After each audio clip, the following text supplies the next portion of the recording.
Hi everyone, Nemo here. The PR department of The Church of Jesus Christ of Latter-day Saints is currently reeling under an onslaught of bad PR and scandal, from attempting to force the residents of Cody, Wyoming through legal means into accepting their temple, to a settlement with the SEC for $5 million. And now we see the shattering of the sickly sweet veneer that covered Utah mommy vlogging. I'm talking, of course, about Ruby Franke. She started a YouTube channel called 8 Passengers in 2015. It was a channel on which her and her husband shared their life with their 6 children and their beliefs on parenting, with over 2 million subscribers at its peak. From what I understand, for the most part, it was your typical banal Mormon hyperpositivity. However, incidents such as denying their 6-year-old lunch when the child forgot to take it to school, and their son having his bed taken away, meant the Frankes and their parenting style had been under scrutiny from the viewers for years. Eventually, in mid-2023, the channel stopped for good. A year before this, another name starts popping up: Jody Hildebrandt.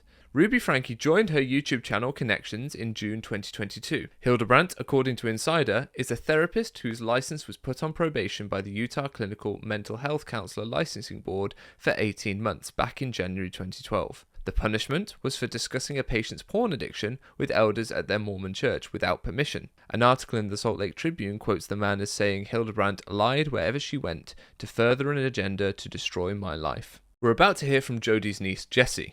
What I think becomes clear after listening to her is that Jody's therapeutic practices seem extreme, to say the least. Her niece Jessi was sent to live with her, which again, having a patient live with you, not standard therapeutic practice. Jessi spoke out about the treatment she received while living with Jody. Yeah, I was left in her care when I was a teenager, for a little under a year. The things that I experienced while living with Jody, I experienced being tied, I experienced being duct taped, I experienced being blindfolded, I experienced severe isolation. I experienced severe emotional, spiritual, and psychological abuse.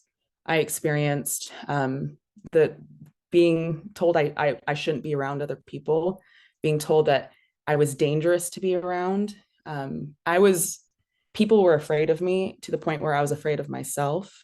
I was forced to sleep outside in the snow. I was, like I said, isolated for up to 12 hours a day. If someone spoke to me directly, if I wasn't wearing duct tape on my mouth, I had to just stare at them and not respond, because she also had systems of people that would report back to her if I broke any of these rules. As well as enacting these therapies that Jessi describes, Jody was also working as a therapist for the church. At one point, she was a therapist and director of Lifestyle Utah County. She was removed, though, from the LDS Family Services referral list in 2012 over that confidentiality breach. But then, in 2017, she is listed on the program of the BYU Women's Conference as Mother, Clinical Director, and Supervisor of Lifestyle of Utah County, family therapist specializing in sexual and pornography addictions. Why would the church, after removing her from their LDS Family Services referral list in 2012, continue to engage with her by inviting her to speak at the BYU Women's Conference in 2017? Was she put back on the LDS Family Services referral list also? It seems she at some point returned to seeing LDS referred patients.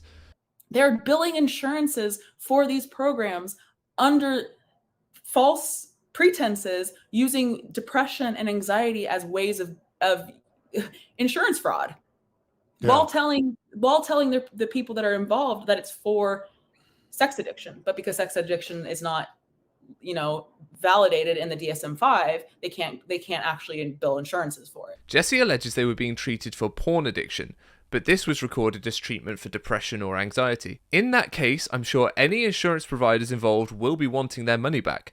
If it is insurance fraud, as Jessi alleges, involving clients sent to Jody by the church, I'm sure the church will also be scrambling to determine their exposure on this. And the church connections seemingly don't end there. In Adam Steed's interview with John DeLynn, he talks about how Jody described herself as having a personal relationship with LDS Apostle Richard G. Scott.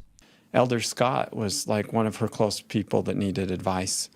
This is Elder Richard G. Scott of the Quorum of the 12. You're in a church that you swear in the temple. The temple says, don't tell anyone what you swear in here or you'll go to hell.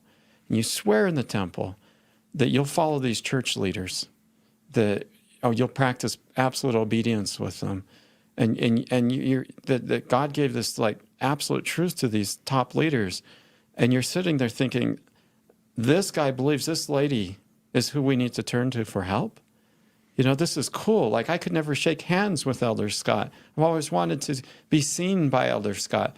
This lady counsels Elder Scott. She counsels the top church leaders. If that is the case, and Jodi wasn't just grandstanding and boasting and overinflating her relationship, I can understand why she may have found a sympathetic ear in Richard G. Scott, given some of his own attitudes towards abuse. The victim must do all in his or her power to stop the abuse. Most often the victim is innocent because of being disabled by fear or the power or authority of the offender. At some point in time, however, the Lord may prompt a victim to recognize a degree of responsibility for abuse. Your priesthood leader will help you assess your responsibility so that if needed, it can be addressed. Otherwise, the seeds of guilt will remain and sprout into bitter fruit. Yet no matter what degree of responsibility, from absolutely none to increasing consent, the healing power of the atonement of Jesus Christ can provide a complete cure. Jodi's views have some parallels with this. In one video, Hildebrandt appears to suggest women who are raped have a choice. Given these apparent parallels and her self-described relationship with Richard G. Scott, it would be concerning if her other radical views, as reported by Adam Steed and Jessi Hildebrandt, were being taken on board by senior church leaders. But wait, who's Adam Steed? He's the gentleman that Jodi's behaviour towards caused the probation of her licence in 2012. He is the man who had his confidentiality breached by Jody Hildebrandt. And according to Adam, the things she reported weren't true. In fact, during the licensing hearings, Adam and his attorney were able to review Jodi's notes on Adam. And according to Adam, these notes did not corroborate what she was saying to his wife, the Honour Code Office, and church leaders. Along with what Jody Hildebrandt was saying to these people, the therapy Adam was receiving caused great difficulty in his marriage, a marriage that, according to his interview with John DeLynn, was also undermined by the vindictive behaviour of Harold G. Hilam, a former church general authority and father of Bonnie H. Cordon. My wife's ex-wife, she's in Haifa. We're so excited. She calls home to announce we're getting married, and her parents just lombard her with that the Hilams are at their house right now, and that they've talked about how terrible of a person I am, and they're so glad that she's not going to marry me. And she just calls me in tears, not knowing what to do. She never told them we were engaged. We ended up getting married in spite of this. At the temple in Idaho Falls, we went to get married, and now Morwena's family traveled all across the world.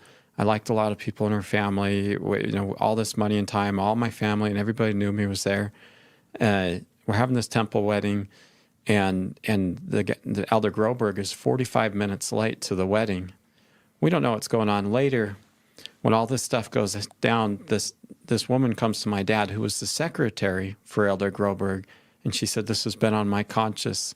I just have to tell you, there was just this infamous yelling in the temple where Elder Groberg had Elder Hilam on the phone, and everybody could hear it. And Elder Hilam was saying, 'You cannot let this marriage happen. That man is unworthy. He's like, "What do I do?" And he's like, "Just end it and make everybody go home." And Elder Groberg defended and said, "Look, this is my." Oh, they talked about the scouting thing. He said, "He's the kid at scouting. He did this. He did this. He did this." And Elder Groberg said, and just this point of frustration, said, "This is my temple, my jurisdiction, or whatever. I felt that these people could be married, and I'm marrying him." And then he hung up the phone on Elder Hilam. That's how we got married. Elder Hilam is with Christian Kleiweg when they come here. Absolutely. I've seen emails where they were together. And remind us what Hilam's involvement was in Idaho with the Boy Scouts, just to remind people. I just want to say one more thing is Elder Hilam was in the courtroom when they did this bizarre bathtub protective order against me. He was sitting there. I think Commissioner Patton announced that he was there, announcing a high-up church leader was there. And he was there through all this stuff.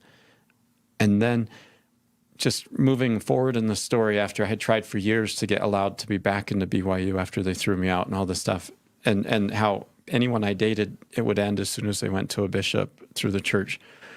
Well, suddenly all that quits. And moving forward some more, we find out Elder Hilam died a few months before all that quit. Moving forward some more, my mom called me at 3 a.m. in the morning and said, "I can't believe this. Wake up, you have to hear this." I was looking at Elder Hilam's obituary, And in the obituary, because I couldn't see this anywhere online, this former president of the First Quorum of the 70, in his obituary said he was the president of Grand Teton Scout Council.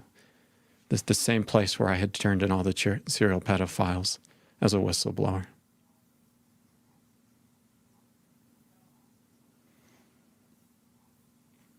So I've heard about victim blaming and victim shaming and retribution, but the fact that the man that oversaw the Boy Scout council and camp that you were a whistleblower at continues through ecclesiastical means to follow you behind the scenes and haunt you and harass you and malign you and defame you every step along the way. I have a 500 pages honor code file in my name that I subpoenaed from Brigham Young University. From what Adam is saying, and given his then father-in-law's close relationship with Hilam, and also his strong support for Jody's work with Lifestar, it's possible the information that Jody was leaking about Adam was making its way to Hilam, and possibly exacerbating his behaviour towards Adam.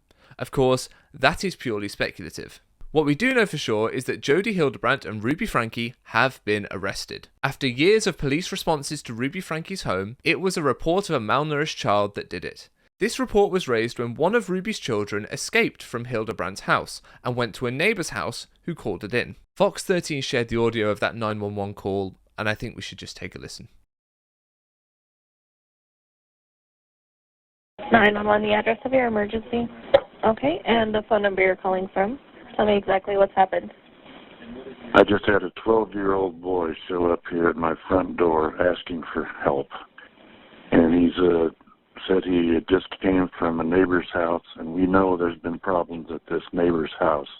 He's emaciated, he's got tape around his legs, he's hungry, and he's thirsty. He says he just left through the porch at the neighbor's house. Her name is Jody Hildebrandt, and she lives 2 doors up the street. Houses are far apart, so he walked just under a block to get to our house. He rang my doorbell and asked me to call the police. Does he seem to be under the influence of drugs or alcohol? I don't think so, but he's very thirsty and... need an ambulance? I don't think he needs an ambulance. I'll let the cops decide that, but his ankles are taped up and he won't tell us why. Okay. But he has duct tape around each ankle. Yeah, there's sores around them. I think there's a good chance he's been... He also said... Oh, and he has them around his ankles. I mean, his wrists as well. Okay, this boy has been... He needs... This kid has obviously been... I think he's been detained. He's obviously covered in wounds. Okay. Let's get the paramedics headed over that way, okay? Can you ask him if any other children were in the home he came from? Okay. 10 and 14, and they're still at this house. Are they tied up as well?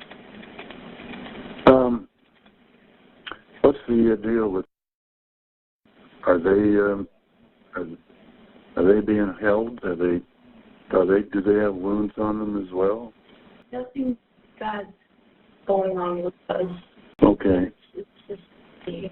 Okay. So they're able to walk around the house and everything? Yeah. Everything. Well, okay. He says everything's fine with them. Grain of salt. Okay. He says what's happened to him is his fault. That's not a problem. That's sad to hear. They're coming to you as quick as they can, okay? Okay. Jody Hildebrandt and Ruby Franke have been arrested. On the day of their arrest, the 30th of August 2023, Sherry, the oldest daughter of Ruby Franke, shared a photo of a police car on her Instagram story with the word, "Finally." "Today's been a big day," she said in another post. "Me and my family are so glad justice is being served. We've been trying to tell the police and CPS for years about this, and so glad they finally decided to step up. Franke's sisters also posted a statement on Instagram saying her arrest needed to happen. The kids are now safe, which is the #1 priority. It would seem then that Ruby Franke's family, including her sister, knew what was going on to some extent. This connects back to the fact that viewers were concerned for years leading up to this arrest. Jodi's behaviour was known to be problematic on at least some level since 2012, given the probation of her licence. People have been onto this for years, and what we've heard from Adam and Jessi, as well as the fact that the rescued Franke child believed the duct tape treatment was his own fault, speaks to the suffering people have endured during that time. So now Ruby and Jodi are in custody, having been denied bail on the 8th of September 2023. There are a lot of moving parts here and details that couldn't be covered in this wrap-up. I've done my best to be impartial and simply report what has been reported by others. I would encourage you to check out all the sources which I've gathered conveniently for you below the like button. You'll also find a link to make donations, which is how I'm able to spend my time researching these videos. I have a wonderful group of donors who support me on a monthly basis. If you'd like to join them, just $5 or $10 a month will allow me to continue to keep you posted as this story unfolds. But failing that, subscribing works too.